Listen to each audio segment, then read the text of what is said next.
This blade light is actually like talking in water. Stop in the air, cannot move forward a little. Chang'e's body light up with soft golden light. Her body also became lighter and lighter, and within a few moments, she floated in the air and flew towards the sky. Pang Meng was furious, but there was nothing he could do. The plan had already failed. It was the best way to escape now. The immortal medicine power is exceptionally strong. Chang'e's body injuries were cured instantly. Scars were not left.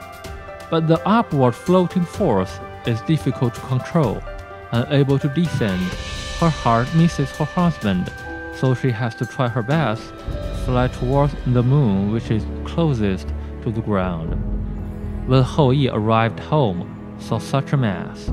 Chang'e and Pang Meng were nowhere to be found. Grief and rage were intertwined in his heart. He raised his voice to the sky and vowed to avenge his beloved wife. With years of hunting skills, he tracked down the range Pang Meng through the footprints. Without saying much, the two men immediately fought in one place. "There's no way out! Fight to the death!"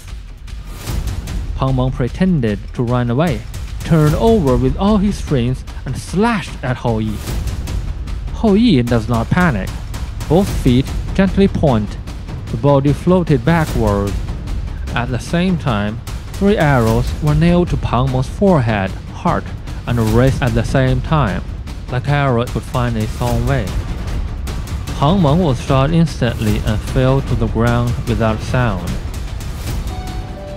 Hou Yi misses his wife, so he sends people to Chang'e's favorite back garden, set up incense, put on Chang'e's usual favorite honey and fresh fruit, remote sacrifice to Chang'e in the Moon Palace.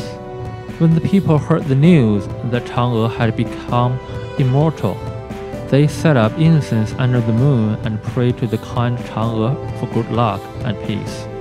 Since then, the custom of worshipping the moon on the Mid-Autumn Festival has spread among the people.